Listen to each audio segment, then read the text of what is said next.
Oh, sorry. So anxious. We were talking about the Schlitz Playhouse. Yeah. Let's go back to the beginning. The show was a live show in the beginning. Originally, yes. And I was not connected with it. It was out of New York. And then in 1952, beginning in 1952, they decided to go to film.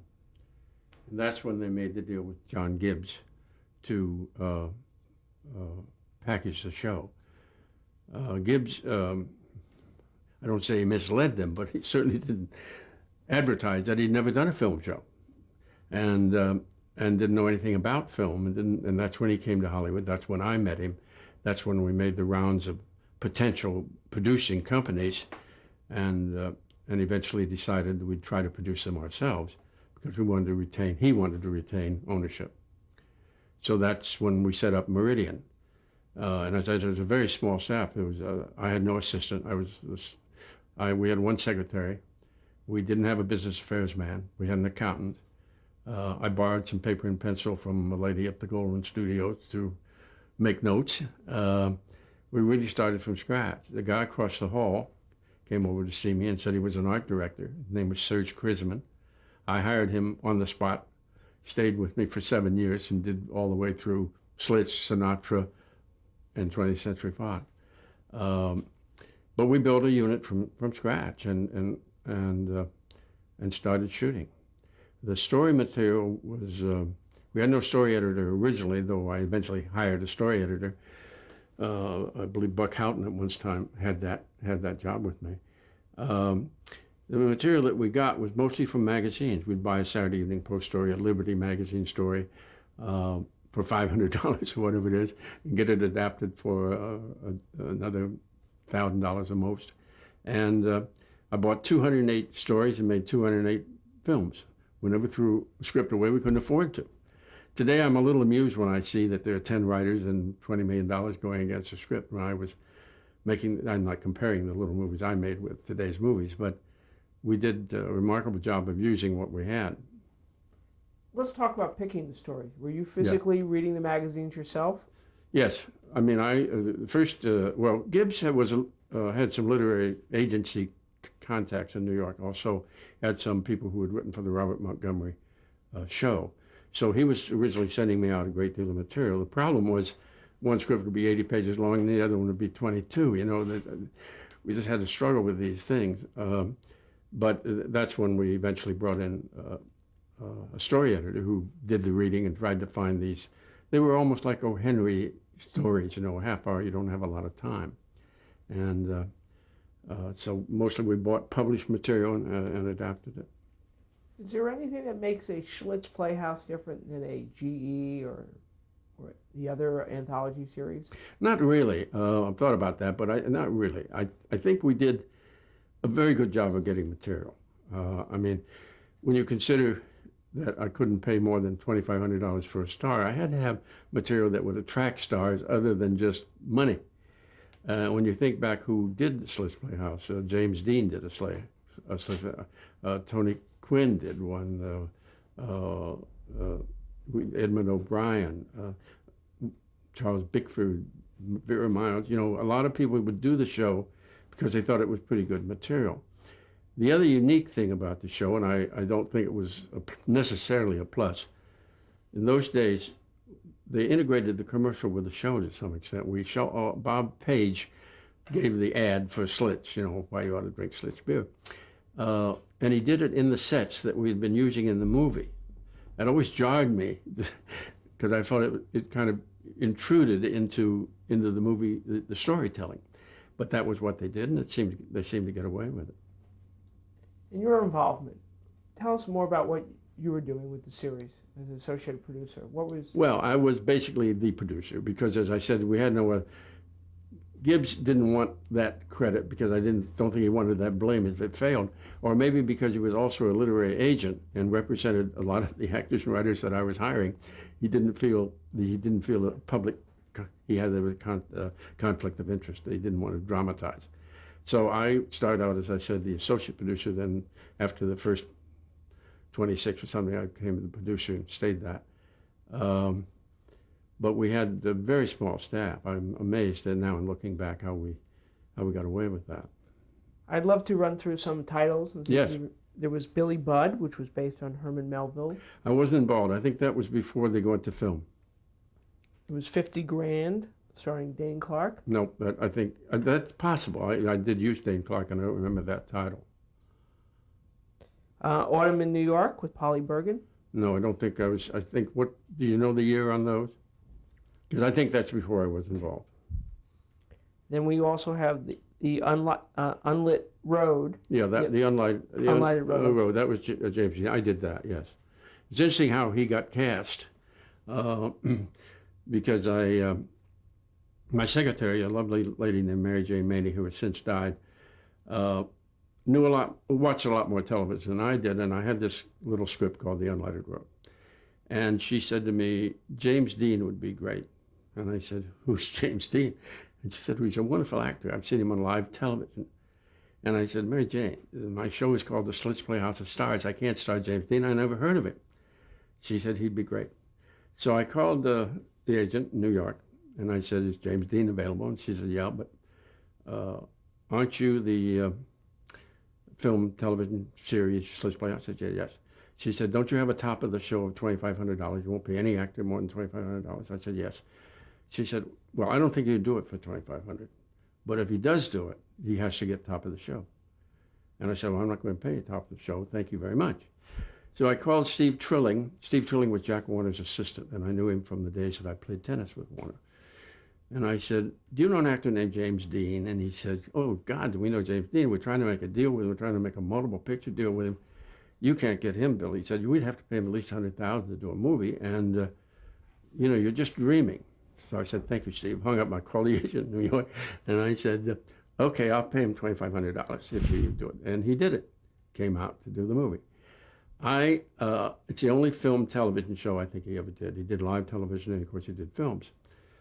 I don't have a lot of impression of him. I met him and talked to him and chatted with him. One thing I remember was that the first day the security guard at the gate came up to my office and said, have you got a guy named James Dean working here? I said, yes, he's on stage 6. And he says, well, tell him to get his ass off of Mr. Goldwyn's lawn. He's got his motorcycle parked there. So that's my one impression of James Dean. He just apparently drove in and parked it wherever he wanted to park it. He was very cooperative and very nice. Very Brando type young man. Many, many years later, maybe 30, 40 years later, I was in New York, and my wife and I went to the Museum of Broadcasting. And there was a bulletin board that said, today only, The Unlighted Road with James Dean. I hadn't seen the picture in all those years, and I couldn't even tell you what it was about before I went in. And I went in, and I thought it was okay. It was not great, but it was okay. But it was kind of a thrill to see it all those years later. When you saw the movie, Yes. and when you were making it, did you know you had James Dean? Was there a quality that jumped off the screen? Oh, he was very good, but I didn't have any feeling that I was dealing with a major talent, Also, in fairness to him, you do a little half-hour show that's, actually runs 24 minutes or whatever it is. He didn't have a lot to show. He didn't have much time to show. I was delighted we had him. But I didn't, when he finally became a star and finally was killed, I thought he was killed on a night that I went to some social event, and everybody there was just so shocked. Some big Academy function. In retrospect, I probably didn't appreciate him enough. Another title is The Life You Saved with Gene Kelly. I don't think I made that either. And then I have The Restless Gun with John Payne. Yes, I think that was one of them. We did, as I said, quite a few westerns, and I used those kind of actors. There was a group of actors in Hollywood that would do television. There was a group of actors that wouldn't do television. In the 4 years that I did the Schlitz Playhouse, I guess I used all of Group 1. A Tale of Wells Fargo. Well, that doesn't ring a bell. One of the actors you had mentioned was Anthony Quinn. Yes. You want to talk about Anthony? You probably used him several times. Yes, I think I did. He surprised me. He played a sheep herder, which I guess isn't too surprising. I've forgotten the name of the film, little half-hour show, and Dark Fleece. I'm sorry. what was it called? Dark Fleece. Probably, but I could try to do some research, but I'm not sure of that. But anyway, he took the job, and I was thrilled, and I went away to do something, and I got a phone call. And the production manager said, "Mr. Quinn doesn't want to act in the set that we have for him." I said, in my whole life, I have never run up against an actor who worried about the set he was in. And I said, put him on the phone. So Tony got on the phone with me, and he said, Bill, he said, when I play a part, I try to become that guy. I would never live in this place, never. So I said, well, give me production manager back, a guy named Ralph Nelson. I said, Ralph, build him another set. And he said, you're kidding. I said, no, if 99% of the actors called me with that, I would say the hell with it. But I believe Tony Quinn believes what he's telling me. So let's build him another set. So we did that. Were there other people like that were difficult to work with or had their little idiosyncrasies, if you remember? Well, there were a lot of them that were difficult to work with. Strangely enough, the biggest stars that I have worked with are not difficult. Later, when I was doing television movies, I worked with Henry Fonda and Katharine Hepburn and Gregory Peck and those kind of television people doing television. They were never a problem, never a problem. But, you had lesser people who thought their dressing room wasn't big enough or whatever it was. One of the lesser people was Mary Tyler Moore, I noticed. I don't think Mary Tyler, I'm not sure Mary Tyler Moore ever worked for me. She may have, but I don't think so. I knew Mary. I knew when she was married to Grant. But I don't, my impression is she didn't work for me. Now, during the same time, we had the blacklist. Yes. How did that affect your production, the writers? Well, it did affect us. In those days, we had to, before we finalized the casting of a movie, we had to submit to a man that in some way was connected to the American Legion, I remember. And he was kind of the guy who called up and said, okay, and no good on so-and-so. And we never were able to use the guy that they rejected because of the pressure that was put on the advertiser, that if you use so-and-so, we're not going to buy Schlitz beer. So it was a terrible time and a very awkward time. And occasionally a very unjust time. I remember one little boy that I hired, his name was Ellis. Last name was Ellis, Robert Ellis. And 40 years ago, I remember a little boy. But anyway, he got rejected. And I called him and I said, you got to be kidding. This kid is 8 years old. And there was another Robert Ellis who had some communist connections or rumored to have. But we had to deal with it. We dealt with it on every show. Now, you mentioned the sponsors' involvement. How much were they involved on a weekly basis with the Playhouse? Well, they were not involved on quote, a day-to-day basis. I submitted every project to them, the title of the show. They knew in general what I was going to do. And occasionally we would disagree. I did a movie with, I think, Claude Dauphin, one of my favorite movies, in which he did not speak a word of English, played a French soldier. And that upset them that they were making this American television movie where the guy doesn't speak English. I get that kind of comment. I had certain restrictions I had to live with. In the 208 episodes, nobody ever got drunk. So, and nobody ever took a hard drink. You could have a glass of beer. So, those are kind of silly little things you live with, but they were there. Do you have a favorite episode, or does any of the episodes stand out? I know there's 208. Yes. Could we take a break for 1 second? Of course. We were talking about some of the actors you worked with on Schlitz. Right. There were people like Thomas Mitchell. Yes. I actually directed some of the Schlitz Playhouse of Stars. I would have to time that because I was so busy producing 52 shows that I couldn't stop and say I'm going to direct an episode. But towards the end of the season every year, I would be winding down. I'd say, hey, I'm going to direct one of these. And the first one I directed starred Thomas Mitchell in a movie called The Last Out, and played a baseball locker room attendant. And there were two ball players on the team that one was very flashy and one was not very flashy. And when the scout comes to check him out, Thomas Mitchell said, forget the flashy guy. That was played by the actor that played Mannix. Who's his name? Mike Connors. Okay, Mike Connors. He said, forget him.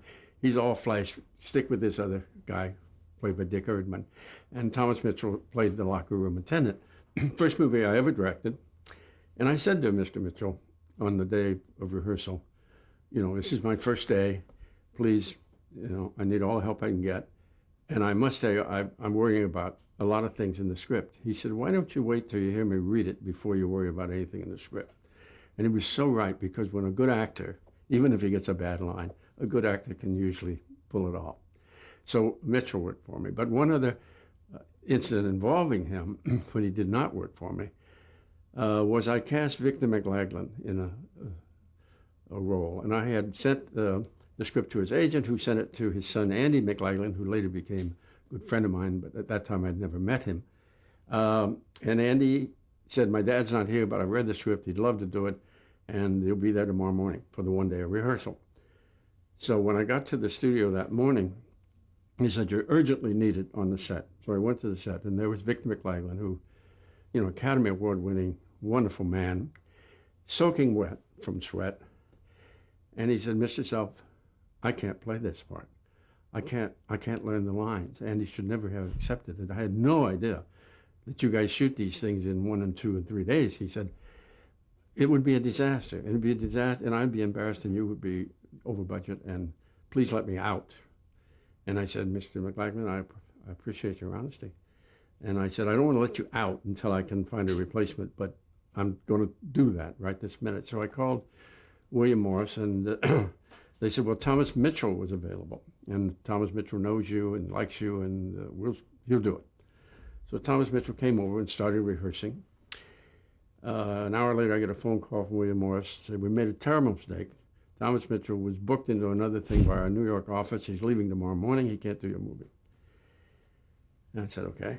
So I called Walter Brennan, who I'd met in Red River and who had worked for me a few times on the Schlitz Playhouse and had been my neighbor at one point in my life.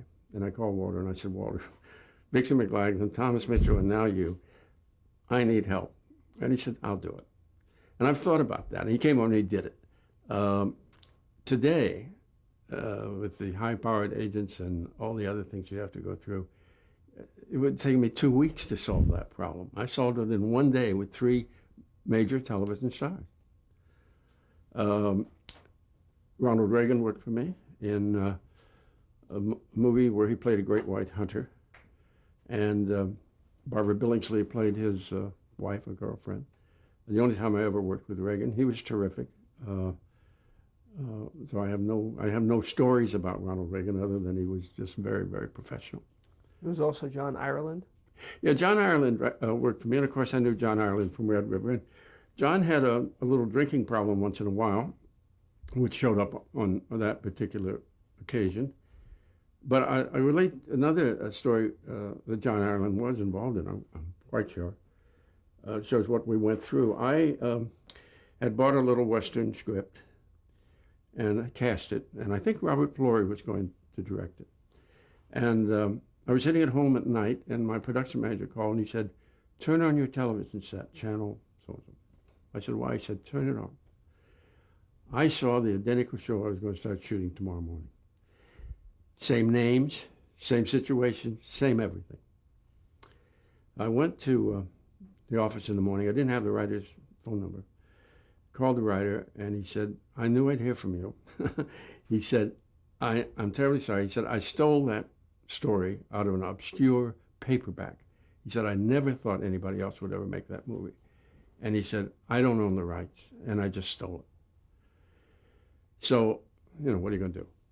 I had to cancel that production, obviously. Now, I had the whole cast set. Everybody was set, including John Ireland and the director.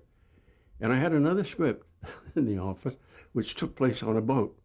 And I used all these actors who had been cast in this Western as captain of the boat, steward on the boat, whatever, used the whole cast for a different movie. As far as I know, it turned out fine. But again, I thought, today, if you switch movies on people and you didn't have some kind of a personal relationship with these people, you'd never get away with it. Another name you mentioned was Vera Miles. Yes, Vera Miles was a fortunate young lady that also had me as her director. I had a Civil War story called, well, I think it was called The Letter. And I cast Vera Miles in it. And it was a little amusing because I, as usual in casting television shows, you're doing it at the last minute. And I didn't have anyone, and I finally got a possibility of getting Vera Miles. And the agent said, "Can you get the script to her tonight?" I said, "Yes, I'll get the script to her tonight." So I didn't have a messenger service, so I took the script to Vera's house myself, knocked on the door, and she answered the door, the hair in curlers, and said, "Yes." And I said, "I have a script for you." And she said, "Thank you." And I left. And she had no idea I was the producer. So the next morning when she showed up and met Bill Self and said, "Well, you're the messenger boy." I said, "Yes, I brought you a script. We didn't have much time." Anyway, she was terrific in it. It was a Civil War story. It was a very difficult production because we had battle sequences and things like that. And I remember we had a big encampment. This is one of the first times I ever heard of this. Big encampment, and I said to the assistant director, "Are we ready to shoot?" He said, "Not yet. We're waiting for the midgets." I said, "I beg your pardon?" I said, "Why are we waiting for the midgets?" He said, "The soldiers on the top, we use midgets to give perspective to it, as though the camp is much bigger than it is. So we're waiting for them to get out of wardrobe," which I did not know, and which, anyway, if you ever see The Letter, you will see my midgets in the background. Vera was a perfect lady on the set in every way, except the hours that we shot were very long. She was getting very, very tired. And I had a little more work to do, and it was like 1 o'clock in the morning. And I'm directing like mad. And I said to Vera, "Vera, do you know where you supposed to stand?" And she said, "Right by that bullshit right over there." So I knew she was tired. But anyway, she was a charming lady. Now, you mentioned directing Yes. the Playhouse. How did that come about? Well, I had to get the job, of course. No, I signed myself to it. And I did only 4 episodes. I said I did it for 4 years, and every time we got near the end of the season, I would find time to direct. I directed The Last Out with Thomas Mitchell, The Letter with Vera Miles, The Night They Won the Oscar with Richard Carlson and June Lockhart, and The Careless Cadet with Don, who's the actor, Don Taylor, and Regis Toomey. And those are the 4 directing credits that I had over the course of the. You enjoy directing? I loved it. When Schlitz was up, what happened was Review saw that the Schlitz Playhouse was a profitable operation, and they made a big campaign to get the show away from Meridian Productions by promising much bigger stars than I could deliver. And to some extent, they probably did, but they gave them more money than they were giving me, so that helped get the start. But nonetheless, I was out of a job in 1958 or 7, or no, 1956. And I then was represented for the first time by William Morris. And I said to them, "I love directing." And they said, "Bill, we can get you a directing job, probably. But we know we can get you a producing job with your track record. And we have a show in mind for you called The Frank Sinatra Show. So you have to make up your mind. Do you want to be a freelance director and work for a lot of idiots you don't like? Or do you want to be the boss again and be the producer of The Frank Sinatra Show?" So that's what I did. Before we go on to Frank Sinatra, I had a note. You worked on Command Performance. Command Performance. It was a pilot for an ABC series. Do you remember that at all? Well, I made a lot of pilots. I didn't sell that many, but I sold quite a few, honestly. But the Command Performance, the titles are hard for me because do you know who was in it or anything? According to my notes, it never made it to a series. It actually turned out to be a feature film. Well, the one feature film that I made while I was doing the Schlitz Playhouse of Stars was a very low-budget picture starring Raymond Burr called Ride the High Iron, a railroad story. We did that because we had a little extra time. It's hard to believe we did have extra time. And Gibbs sent me a script for a theatrical movie with no budget. I mean, I would be very surprised if it cost over $100,000 to make that movie. And I cast Raymond Burr in it, and we made the film. Whatever became of that, I don't know. But Command Decision, I don't by that title. I'm not Right. sure. Well, we certainly know what became of Frank Sinatra. Yeah, we do. Yeah, Let's talk about the format of the show. of the Sinatra show. Yes. Well, that was one of his problems. It didn't have one. When I was hired, I went to a meeting at the William Morris Building, met Frank Sinatra, and Abe Lasseter was there. And there's a bottle of Jack Daniels on the coffee table, and Frank said, "You want a drink?" Well, I don't drink very much and seldom drink during the day, but some little guardian angel said to me, "You better have a drink." So I said, "Yeah, I'd love a drink." Frank said, "Great, I don't trust anybody that doesn't drink." Anyway, I had my drink, and we hit it off, and he said, "Let's go." And I said, "Well, Frank, I don't know very much about music."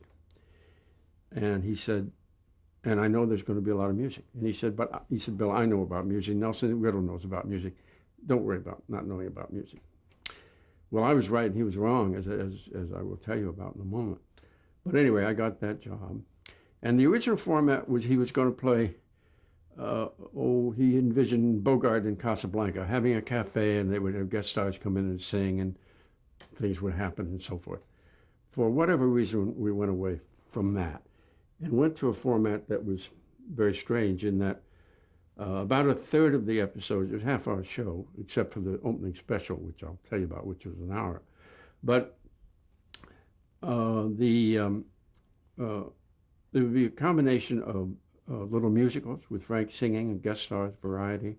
There'd be some dramatic shows with Frank acting, because he loved to act. And then there would be other shows when Frank was not, dramatic shows that Frank was not in, but was hosting. And that kind of a bastard formula. The opening show was to be a 1 hour special starring Frank Sinatra, Bob Hope, and Kim Novak. And we did that out of the El Capitan Theater. It was a disaster. The whole show was a disaster. The whole season was a disaster for a lot of reasons, and partly not the high point of my career either. But on the opening show, Frank didn't want to rehearse until the dress rehearsal. Now, we had a director from New York named Kirk Browning who had to rehearse the show, and Frank said, "I'm not going to rehearse till the dress rehearsal." Bob Hope then said, "I'm not coming if Frank's not coming. I'm not going to, let me know when Frank gets there and I'll come over." Kim Novak was in tears because she had no one. I put her together with a couple of stand-ins to rehearse the jokes, and as you know, in comedy, the timing is so critical. She wasn't working with Bob Hope, and she wasn't working with Frank Sinatra. She was working with a couple of stand-ins. So she was in tears. Anyway, we finally got everybody together, and we finally did the show. And we had a strange problem in that the show was sponsored by Chesterfield. The last commercial in the dress rehearsal that came up was a Bulova watch. And we learned that Chesterfield had sold off one commercial to Bulova. To Timex. Bob Hope's agent, Jimmy Safier, came to me and he said, "Bob's off the show. Can't do it." I said, "We're on the air in 20 minutes. He said, "He can't do it. It's a conflict. He has an exclusive arrangement with Bulova, and you've got a Timex commercial on the show. He's off." So I called in the advertising agency guys, and I said, "What are we going to do?" And so on and so on. And the agency guy graciously said, "I'll pull that commercial. We will not run that commercial. Forget it." I said, "Thank God." So the show goes on the air. I'm sitting there next to not in the control booth. I was watching it from the audience. And the last commercial comes on, and it's the watch commercial. The guy didn't pull it.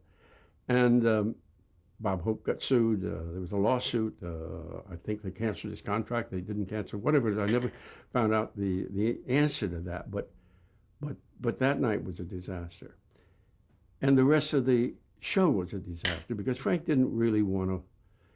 He felt, I don't know, I'm guessing a little bit. I don't think he felt comfortable in television. Perfect. We're going to end this reel here.